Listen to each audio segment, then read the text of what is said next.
Hey you guys, it's Peter, and I'm back. Of course I'm back. I'm not going anywhere. Beast!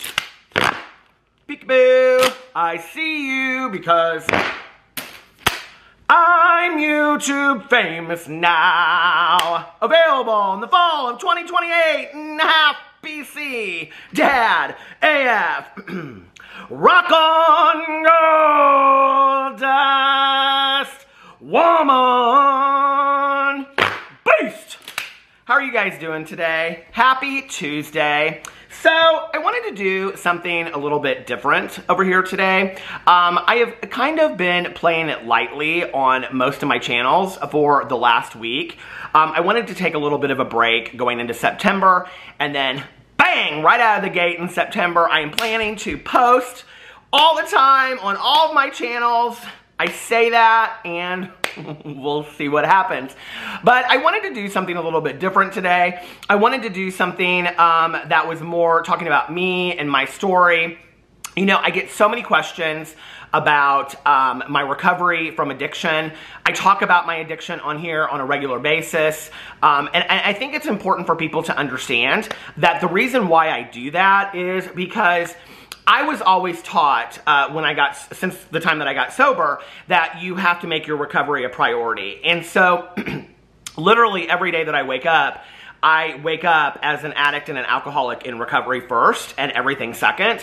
Because if I do not have my sobriety, then I don't have anything else in my life. I don't have my relationship with my husband. I don't have my relationship with my family. I don't have my relationships with my friends. I don't have YouTube. I don't have anything. I don't have my home. I don't have anything if I don't have my sobriety. And so for me, I have to take care of my sobriety, and at times in my sobriety, I haven't done that, and I actually got asked some questions about that, so I'm going to talk about that in a second. But that's why I talk a lot about it in my videos. Also, I am a big believer in planting the seed of sobriety, and what I mean by that is that maybe somebody out there watching this video is not ready to get sober today. Maybe they don't even have a problem today, you know? Maybe they know somebody that they think has a problem, but they're not sure yet. Maybe they know somebody that has a problem, but they don't know what to do to help, right? And so I believe in telling my story, and this is just my experience, strength, and hope. I am not an expert in recovery. I am not an expert talking about any of this. This is just my experience that I'm going to be sharing with you today. But I believe by planting a seed that down the road, maybe somebody will be like, well, I heard that story from Peter, and Peter was able to do it, so if Peter was able to do it, maybe I'm able to do it, or maybe my friend's able to do it, or maybe this is a way to help, or something like that. And that is why I have continued to tell my story of addiction and recovery. I am so passionate about recovery. I think it's hard to watch my channel and not have figured that out by now. You know, with opioid addiction, an opioid addict dies every 7 to 8 minutes in our country.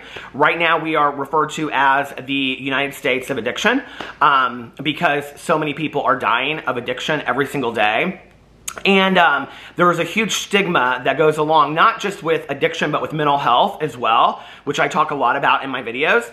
And there's a huge stigma, you know, of addicts and alcoholics being people that are unhelpable or unsavable, or that, you know, that, oh, that poor person, or this, or whatever, you know. And I think it's important to also share that my mom got sober 6 months after I did.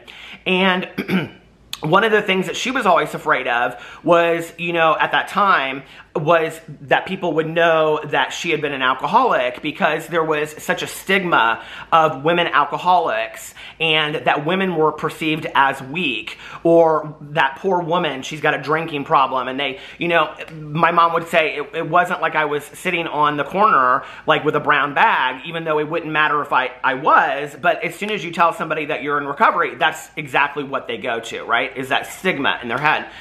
And so I think when we talk to people and we tell them we're in recovery, or we have a family member that's an addict, or whatever, you know, that there's always that stigma.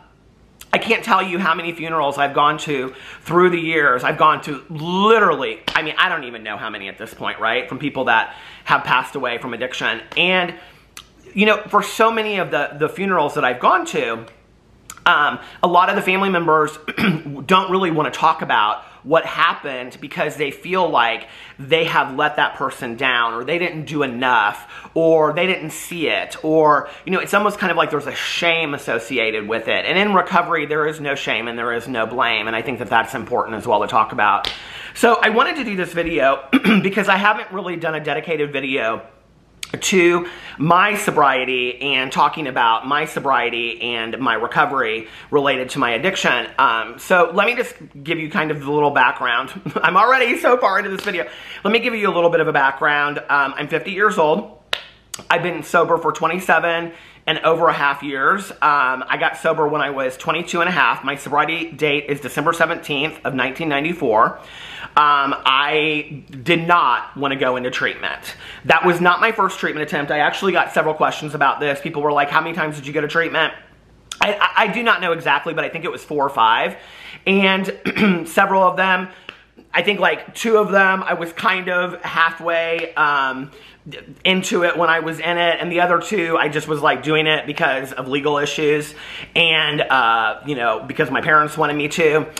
The last time that I went into treatment was not a good situation, and so basically I was offered the opportunity of going to prison or going to treatment, and I, as any good addict, would know to make those decisions in those moments.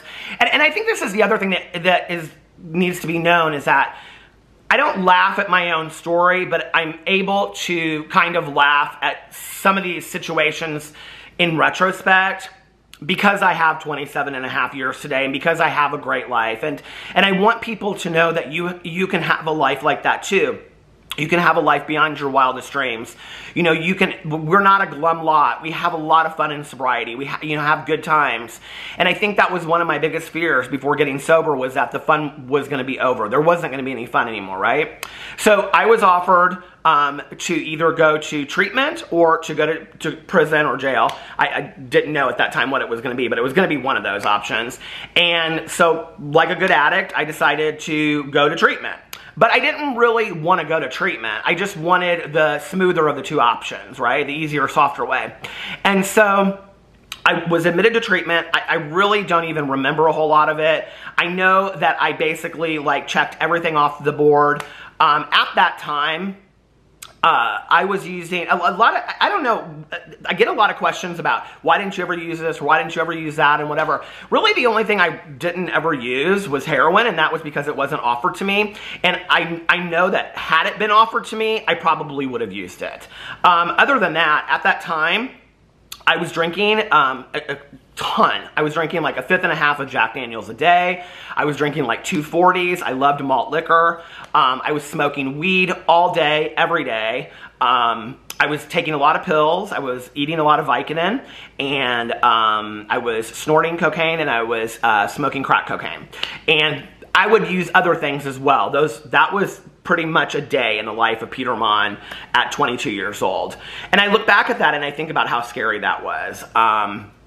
You know, I would get up and I would shake so bad that I would have to use to get to the point where I just was kind of functioning.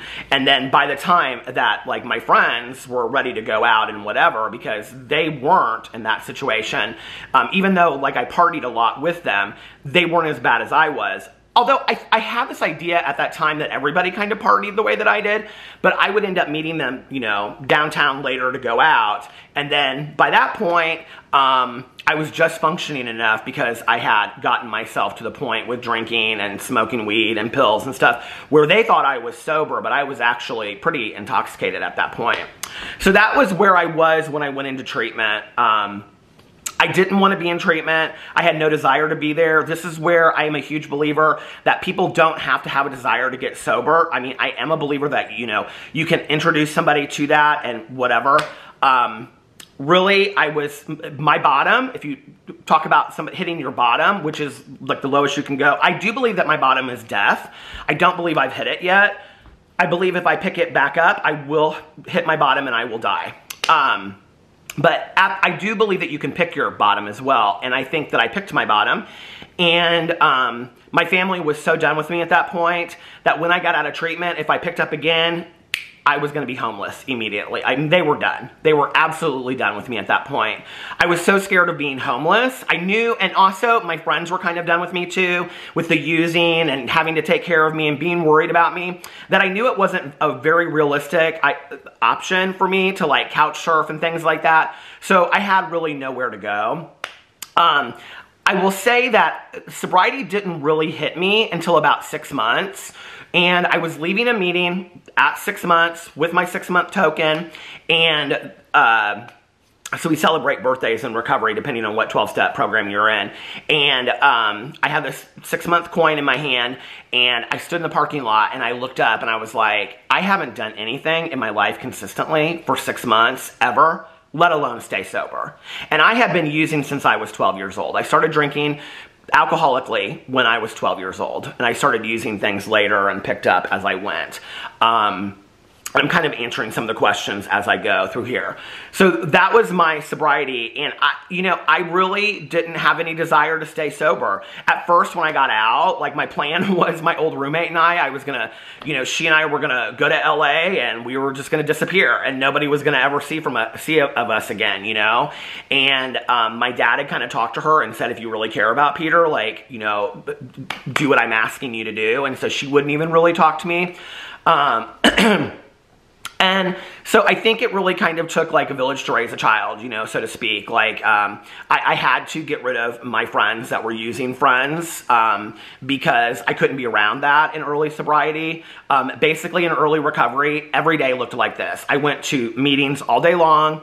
I went to bed early. I read at night. I put on pajamas and, made coffee and watched recovery movies like, When a Man Loves a Woman or whatever. I don't even know when that came out, but like movies like that when I first got sober. And that was pretty much my life in early recovery.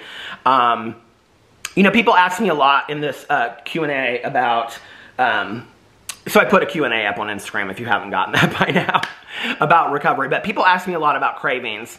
I literally would go like minutes at a time sometimes. Like I can see it in my apartment. I have this like island that like separated like the dining room from like the kitchen. And I had the old landline phone, and I would have like numbers of people that they had given me in meetings, like, would say like Judy Smith or whatever, with their phone number. And, they would give me their number and they would say like, if you need to talk, like give me a call, right? And so I would have those numbers laid out, and I would have those right next to like my dealer's numbers. And I would say to myself, like, okay, like right now it is 3:46. I'd be like, if I can just make it to 4 o'clock, if I can just make it to 4 o'clock, at 4 o'clock I can go to the liquor store or I can call one of these dealers, but all I have to do is make it to 4 o'clock. And so between 3:46 and 4 o'clock, I would just call and call and call these numbers that I had that people had given me from meetings. And finally somebody would pick up, and they would say, I'm coming over. I'm going to be there for you, or stay on the phone with me and I will talk you through this. And then, it would go away over time, and that's really the power of a 12-step program, is one addict talking to another or one alcoholic talking to another. I know that there are many, many different ways to get sober other than a 12-step program. A 12-step program is all I know. It is what I do. It is what I live. It is a design for living for my life. I am extremely grateful and extremely passionate about being in a 12-step program. The reason why I don't specifically say what 12-step program I'm in, although I think people have probably figured it out by now because people comment all the time and say what program I'm in, is because of we have these bylaws that are well, they're not really bylaws, but they're called traditions. And in that, it is to say that I am just one story. I am not a representative of any 12-step program. So that is why I never say the specific 12-step program that I am in. But I want you to know, okay, that it is not my place to judge anybody on how they get sober, what they do to get sober, whatever. And I think there's this big, huge discussion. People, like at the time that California Sober was really popular, people really wanted me to talk to that and say like what I thought about that. Because, being in a 12-step program, this is what I believe sobriety to be. Going to meetings, working 12 steps of recovery, having a sponsor that guides you through those 12 steps, being abstinent from any mood-altering substances whatsoever, and and being of service to others. That is what a 12-step program is to me, and having a higher power, okay? That is what a 12-step program is to me. That is what sobriety is to me, to Peter. That doesn't mean that to somebody else, that they can't define their sobriety in a different way and that it doesn't work for them. And I don't judge them for that, okay? What I want is, I don't want any other addicts to die out there as a result of overdoses and using and things like that. It breaks my heart, and I'm not in the world to judge or say what you're doing is wrong, what you're doing is right. This is just what works for me, you know? And I know that there are a lot of people that have tried working with 12-step programs and it's not what's worked for them. Hey, I understand that. You do you, you do what works for you. I will say this. I was very resistant to working a 12-step program when I came in. And at the time that I got sober in 1994, we didn't have like California Sober and the SMART program and all these. We didn't have, you know, all of these different kinds of sobriety. There was really just 12-step programs, right? I was still pretty resistant to that. And I was sitting in a meeting one time and I heard this person share, and they said, you know, like, I was willing to put any substance in my body to give me some kind of mood altering effect, or to change my mood, or to change this, but I wasn't willing to give a 12-step program a chance. That's one thing that could possibly help me. I was looking for every excuse in the world why it wouldn't work. But I would literally, you could hand me a pill and I would pop it down my throat, and I didn't even ask what it was made of, or what it was gonna do. I just ate it, right? But when it came to working a 12-step program, I wanted to know all the ins and outs. And I sat there and I heard this and I thought, wow, like, that is really powerful, because that is me. Like, I have picked all of this apart left and right. You know, my first sponsor said to me, you know, look for the similarities, not the differences, because I would go to these meetings and I would say, everybody's old, they're all 60, now I'm 50, you know, I'm the old man in the room. But you know, for me, it was always looking for the differences, not the similarities. And my sponsor said to me, look for the similarities, not the differences. I want you to take a pad of paper to the meetings. And when you're sitting there, I want you to write down all of the things. So if somebody says, I'm an alcoholic, you write down, I'm an alcoholic. If somebody says, I'm an addict, you write down, I'm an addict. If somebody says, I'm from Indianapolis, you write down, I'm from Indianapolis. And what I realized was that there was a lot of truth in that person's statement.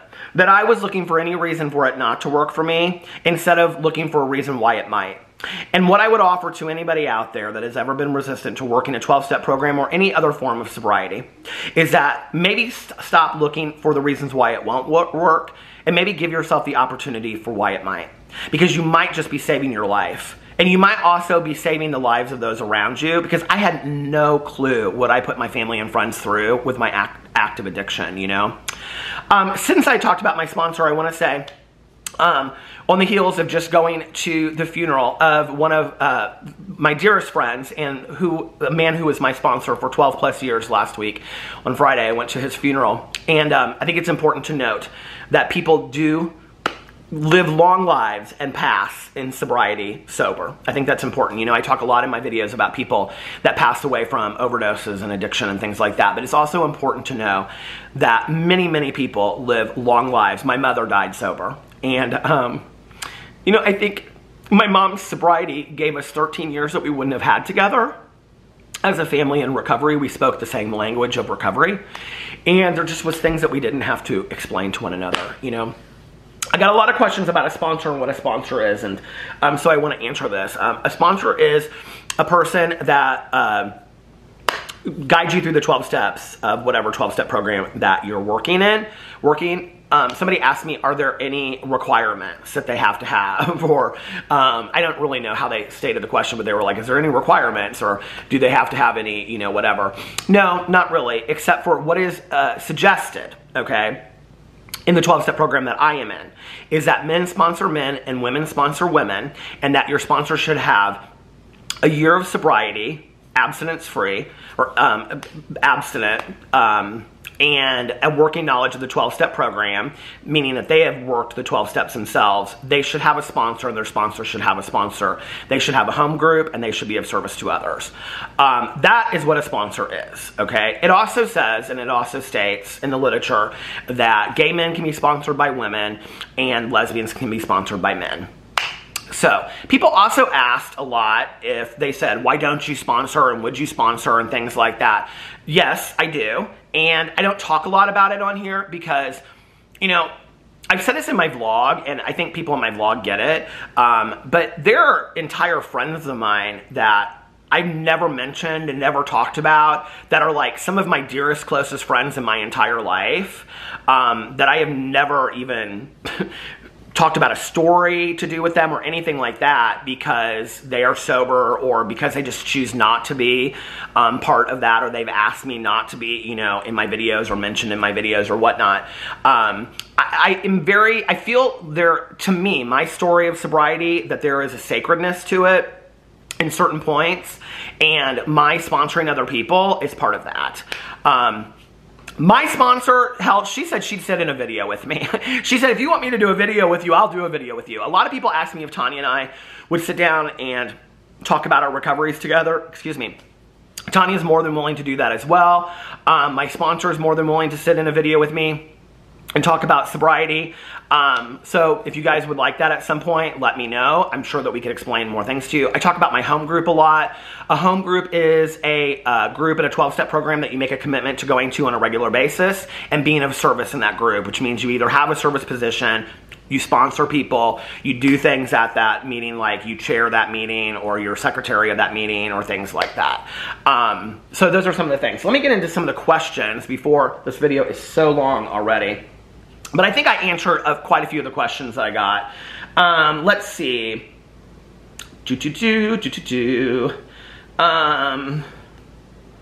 Okay.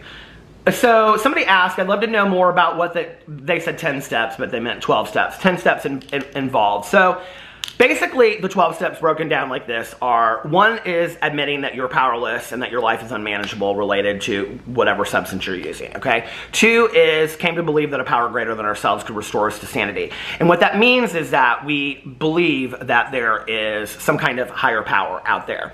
Now, I know that a lot of people struggle with this concept, and I know I did. Like, I really had a hard time with this, and if you watch my vlog, I've talked a lot about this extensively, that I finally was just like, I just really couldn't get it, and I had to have this firm idea of what a higher power looks like. And in a 12-step program, that is not any kind of religiosity. It is not spiritual. You can be agnostic, you can be atheist, you can be whatever. Working a 12-step program, I do think it's difficult to be atheist and work a 12-step program, but there are certain sects, S-E-C-T-S, within 12-step programs that cater to people that are specifically agnostic and atheist.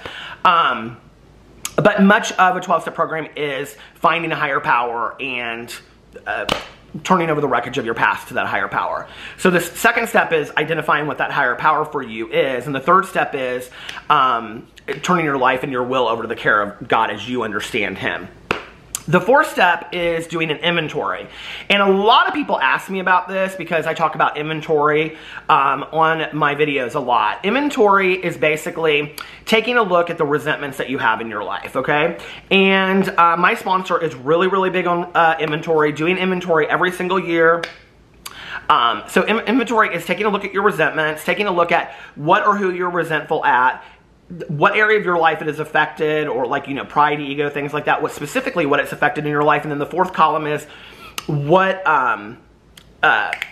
is your part in that, okay?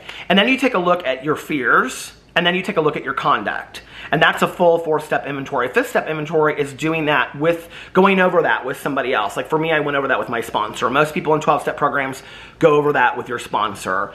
My mother, she did that with her sponsor, and she also did that with her pastor, because it was important for her to go to somebody that she trusted religiously, because my mother was a woman of strong faith.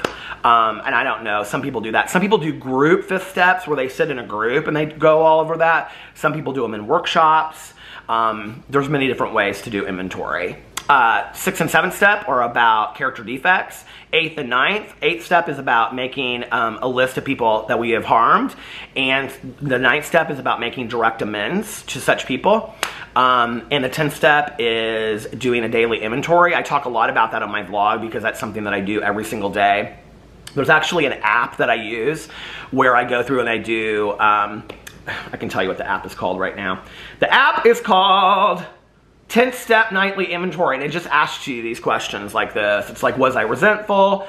Was I kind towards all? Did I reach out to somebody in recovery today? It asks you all these questions. That's the 10th step. 11th step is about conscious contact with your higher power, and 12th step is that being of service to others and practicing these principles in all of our affairs. And that is a 12-step program.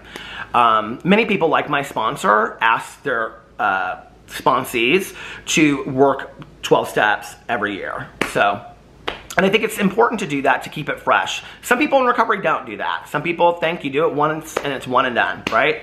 I have found that the more I stay in the steps, the healthier I feel. So, all right, let's get into some more of these questions.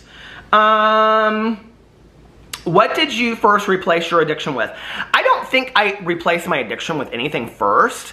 I think that, if anything, I replaced my addiction by going to 12-step meetings and by meeting new people and by reading literature all the time. Like, I was pretty just spending my time in all of that at first. I don't think, like, I don't know. I understand what you're getting at. Do I think that I replaced part of my addiction today, or has my addiction gone over into food and things like that? Yeah, sure, and I talked to my sponsor about that. Do I think that there are people that, like, trade one addiction for another and get sober and then, like, go into, like, they become manic about working out and whatever? I think that happens from time to time, but I don't know that that necessarily happens when you're working a 12-step program, and I think that this is the reason why. And this is why I'm such a proponent of a 12-step program, is that when you have all this stuff inside of you, right? Just this stuff, you're this bag of stuff, and you take out the drugs and the alcohol that are muting that stuff, or they're helping you deal with that, or you're medicating yourself or whatever, right? Then you just have this huge empty hole in yourself. Well, what do you do with that, right? What do you do if you don't pick up something else to use, or you're not, you know, like this person asked, you know, picking up some other addiction or whatever? Well, then you're just kind of left. And that's what's called, in many ways, like somebody asked me what's the difference between physical sobriety and emotional sobriety. That's physical sobriety, okay? When you just remove the drugs and the alcohol, it's a dry drunk. When you're not doing any work on yourself, right? Emotional sobriety is, who am I when I remove the drugs and the alcohol? Who am I then? Like, when you take all the drugs and the alcohol away, who am I as a person? Am I working on myself? Am I trying to be a better version of myself on a daily basis? Am I remaining teachable? You know, am I being of service to others? Like, who am I as a person in that moment? And that's the difference between physical and emotional sobriety. Physical sobriety, you know, you can remove the drugs and alcohol, but that doesn't necessarily mean that you have emotional sobriety. Do I think that there are people that have emotional sobriety because they don't go to a 12-step program, they stop using drugs and alcohol, and I'm just going to make something up, okay, that maybe they're into crystals or something? Sure, like, sure, that could work for them. I don't know, right? I've never walked that path. I don't judge that path. What I judge is hoping that people are happy, joyous, and free. And as long as people are happy, joyous, and free, they're not hurting themselves and they're not hurting others, hey, I think that's great, you know? Do you, like I said. So I don't think that you necessarily have to replace it with something else. Somebody asked me, what was I going to say? Somebody asked me, was it hard to do drama? I thought this was an interesting question. Somebody asked me, was it hard for me to do drama videos, and that they were in early sobriety, and sometimes watching the drama, like, brought them anxiety? You know, it was an interesting question that I got that, and I was like, no, not really. I don't necessarily know that my sobriety is affected. I think, like, if I could educate anybody on anything, okay, one piece, what I would educate you on is that once you get physically sober, it's really that the drink and the drug is but a symptom of the disease, which I do believe, and so does the American Medical Association. So I'm not going to get into that fight today, okay? But it's going to stop here in a minute, so I'm going to stop it. Hold on just a second. Okay, I stopped the camera to restart it, and then the camera turned itself off, and then I started it again, but then I had forgotten what I was talking about, so I had to go to the past clip, and then I had to look and see what I was talking about. Anyway, it doesn't matter. All right, so now I know what I was talking about. I was talking about if you just hear one thing from me today. If you just learn one thing, if you don't know anything about addiction, I want you to learn this one thing. And that is not that it is a disease. Because anytime I mention that in a video, there's always this huge discussion, right? There's a lot of people that believe that it's a disease. There's a lot of people that say, I will never believe it's a disease. And then it becomes this argument and this back and forth. What I care about is the still suffering alcoholic and addict out there that might die. If you don't want to believe it's a disease, you are not hurting my feelings. We don't need to get into a discussion about it. It is whatever, you know. Do your research, believe what you want to believe. That's where I leave it, right? But if I could have you believe just one thing, this is what I would believe from my experience of being an alcoholic and an addict, that once you remove the drug and the alcohol, that's where the emotional sobriety comes in, right? And so a lot of people were asking me questions and they were saying like, well, when you go out with your husband, is it hard to like be around drinking? Or, you know, are you ever tempted and whatever? And, you know, if you do this, if you go into this situation, a lot of people gave me different scenarios for like, if you're in this scenario, does this make you want to drink? If you're doing that. For me, at this point in my sobriety, okay,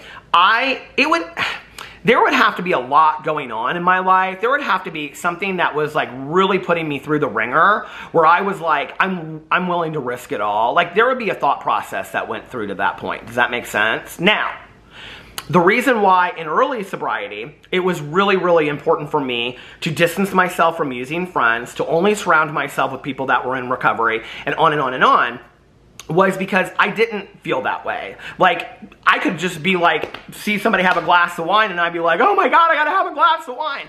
Or I could see somebody smoking a joint and I'd be like, I want that, right? People ask me, do you ever crave today? I don't really physically crave like, oh my God, I gotta have it, right? But do I think like a glass of wine would be good? Yes, I do. In fact, that was a topic of conversation the first time my husband and I were in marriage counseling. You know, I said to him, like, you can go out and have a glass of wine with your girlfriends, and that's not something that I can ever experience with you. And he was like, I never thought of it that way, you know? When people go to Colorado or wherever they go, and they go to these cannabis shops, and they bring the gummies back and everything else, I'm like, well, you know, I never got to do that.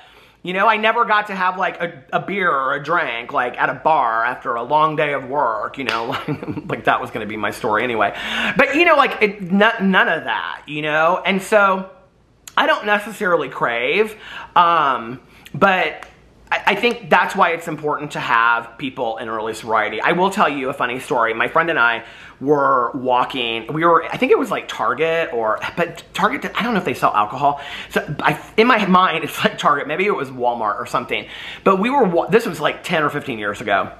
We were walking through the store, and it was when like Heineken had those little kegs, and like we were like, oh my God, like that looks so good. We could just sit on the patio and drink that keg all day long. I mean, but the thing is for me, and this is the thing that I think it's important to understand about an alcoholic, is that the idea of one is too many and 1,000 is never enough, you know? For me, it's not about the glass of wine. For me, it's not about the pina colada. For me, it's not about the Bloody Mary or the beer, you know? Do I love beer? I loved beer. I loved drinking beer. Loved Red Stripe. I loved cheap beer. I loved expensive beer. You know, I loved it all, right? But the thing is, it's never about that for me. If I play it through in my head, if I play the tape through in my head, what I'm really playing it to is that point where I'm buzzed enough that I'm just kind of there. But the thing is that like towards, I would say the greater part of my drinking career, I couldn't control it. And that's the thing, is I had no control over it, right? Like, you know, it's like there would be that like 5-minute gap between me like feeling really good and blacking out. So for me, it's not about that one beer, because I don't believe, I believe sooner or later, I mean, maybe the first time I just have one beer, maybe the second time I just have 1 or 2 beers, maybe the third time I just have 1 or 2 beers. But eventually I think I would, you know, be back to where I was before. And a lot of people say, you know, you've been sober for so long and you got sober young. What if you're not an alcoholic and addict? What if it was just a phase, you know? What if it was just this period of your life where you were a substance abuser, you weren't necessarily chemically dependent, which are treatment terms? I can't tell you that I haven't thought that before, okay? That is probably the most consistent thought in relation to cravings that I've had. What if I'm not an addict? What if I'm not an alcoholic? What if I can smoke a little bit of weed? What if I can drink a little bit? And then if I play the tape through in my head, where it goes is, and are you willing to lose this amazing life that you have as a result of one beer or one joint or whatever? Are you really, or a gummy, or are you really willing to, I mean, I can tell you, listen, okay, there was a time when, there was something that came out and I had never used it before, and I was like, oh my God. And I was like, I was kind of like, you know, itching at the skin a little bit. And I can remember thinking to myself, like, is it even worth it to you? Like, if you even got to try that and whatever and have like 1 day exemption from sobriety, like, would that even, do you get what I'm saying? Like, you go out and use 1 day, but you get to keep your sobriety. It doesn't work that way, by the way. I believe in continuous sobriety, but that's just me. You know, but would it really be worth losing everything? I mean, possibly losing everything, you know? I mean, my family, my husband, people in my life have made it pretty clear to me through the years. You know, if you go back out and you start using again, I'm done. Like, I'm out. You know, and my family and friends have communicated and educated Alex enough to know who I am as an active alcoholic and addict, that I don't think that he is really in it to win it to stay around if I go back to that again. You know, it's not a pretty look. I'm not a very nice person. I'm very selfish in my addiction, and it's just, it's not pretty. It's not, you know, my life was scary. My life was very scary. I shared this not too long in a video. You know, it was every day trying to figure out how I was going to get money to use. You know, I can remember one dealer that I went to, and, you know, I would go to his house and he would sit around with his friends and he had this gun in his hand, and he would like make me perform oral sex on this loaded gun cocked, and he thought it was funny and he would laugh. And I look back at that in my head, and I was just like in my head at the time thinking, just do whatever you have to do to get out of here and get what you want. And I look back at that and I thought, you could have had your head blown off. Like, seriously, like, I didn't even think about that, right? And that's just one of like 100 stories, you know? I can't even tell you how many times I woke up places that I didn't even know where I was, cities I didn't even know how I got there. I mean, really scary situations, you know, it's just horrific stories, and I'm so grateful for it. A lot of people ask me, when did I know that I had a problem? I always knew I had a problem. Everybody told me I had a problem, okay? And what I would say is, I don't have a problem, you have a problem. You have a problem with my drinking, I don't have a problem with my drinking, so piss off, right? I think when I finally realized it, was probably, like, when I finally realized that I needed to do something about it, was my last week of treatment. I kind of just, like, floated through treatment a little bit. I listened to what was being said. But my last week of treatment, when my counselor told me that I was getting discharged, I was really scared.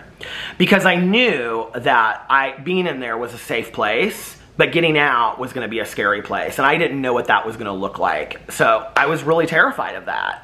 And I think that was the first time that I really kind of knew that it was a problem. Now, in retrospect, I will tell you that when I think about, I see pictures of myself at 12 and, you know, 14 years old. I look back at myself and I think, this kid was drinking alone in his bedroom, like alcoholically drinking. And I look at that and I think, that is really sad, you know, like, it's really sad. It's just lost innocence, you know. And I do believe that I have a predisposition for addiction. I do believe that I was born an alcoholic and an addict. I know a lot of people don't believe that, but I choose to believe that. Let me answer just a few of these questions really quick. I know this is getting super, super long. Hold on a second. Let's see. A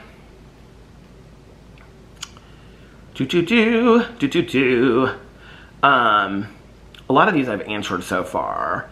Is it hard when you're at a restaurant and most people around you are drinking? No, I don't really have a problem with that, but I don't really, to be honest with you, I don't really go out a whole lot where there are tons of people that are drinking. I mean, the only time I can think about it is like if we go to a music festival and there's people drinking, but there's a lot of people that aren't drinking. You know, or like if I go out to a bar or something with my husband, but I'm, you know, kind of excited to be there, so it's like I don't go out that often, that the drinking really doesn't bother me. I just don't like I said, like, for me to like be craving like a physical drink, there would have to be something else going on with me. And that's what I think I want people to understand, is like, because I got so many questions that people were like, well, if you're here, you know, if you're there, or whatever, you know, and we're told that if you have a reason for being in a certain place, like a birthday party or a band or whatever, then you can be there, right? I don't know, like, at 27 and a half years, if I'm going to a restaurant and somebody's having a margarita and I'm craving and I'm losing my mind over it, something's going on. Like, what is going on with me that I'm like craving so bad for this margarita, you know, or even a shot of tequila or whatever it is, you know, what is going on with me inside? Like, that's the bigger issue, right? And that's what I want people to understand, is that it's taking care of yourself. And that's really what a 12-step program has done for me, is it's allowed me to learn to take care of myself on a daily basis. Okay, let's see.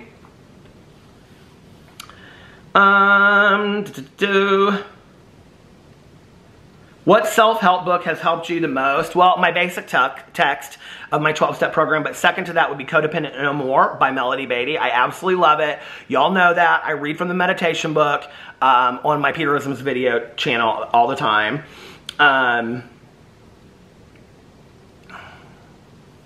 I'm recently in recovery too. Any advice on handling cravings or wanting a high? Like I said, I would get numbers of support people, and when you're wanting to use, I would reach out to them. How many relapse and rehabs did you go through before you stayed sober? Like I said, 4 or 5 rehabs. But the relapses, like, I can't tell you how many days I'd say, okay, tomorrow I'm never drinking again, and then I get like a case of beer and like a bottle of Jack Daniels, and like me and a friend would just like, I mean, we would tie one on, right? And then the next day I'd be like, oh, I can't do it today, tomorrow, right? So I mean, call that a relapse, I don't know. But how many tomorrows was I gonna stay sober? I mean, a lot, you know? Let's see. Oh, somebody said currently struggling. Thanks for being a positive reminder. You can do this. You got this. You know? And I think that for me, and I will end on this because this is really long. For me, one of the most helpful, because somebody also asked, what was one of the most helpful things that you learned in therapy or treatment, and what was one of the most helpful things, you know, in your early sobriety. So I'll answer all this together for this person that is struggling. One of the most helpful things for me, and this is going to sound so completely cheesy, okay, were the slogans of 12-step programs, like one day at a time. Keep it simple. Keep it simple, stupid, which is KISS. If you always do what you always did, you always get what you always got. You know, there's so many, and I'm forgetting them right now. But there's so many, right? But I think, like, and I'm starting to get kind of teared up because those were the things that I leaned on in early sobriety, and there was actually a book, and it's a recovery book. I don't even know if it exists anymore, but it's called Denial is Not a River in Egypt. And it's just like you just turn each page, it's like a meditation book, and each page is, you know, a meditation. And those meditations kept me sober for so long because, you know, when I would think to myself, you know, one day at a time, I would break that down to 1 hour at a time, 1 minute at a time, you know, and I could do that. I could do anything for a minute at a time. I could do a lot for a half an hour at a time. I started learning that there was a lot that I could do for an hour at a time, and so can you. And those hours turn into days, and days turn into weeks. And before long, you look back, and you'll be standing in a parking lot like I was too, and you'll be looking up saying to yourself, wow, I haven't done anything for 6 months consistently, let alone stay sober. And that was the moment for me that I was like, this is worth everything in the world. Because I have peace of mind, I have serenity, and I'm not willing to give that away anymore. And I don't have to answer to people who say, do you know what you did last night? Because for me, that was a fearful question. So anyway, thank you guys so much for watching this video. I really enjoyed this. If you'd like to see me do more recovery-based videos, I would love to do it. I love talking about recovery and addiction. So let me know in the comment section below. I love you guys, and I'll see you tomorrow. Bye.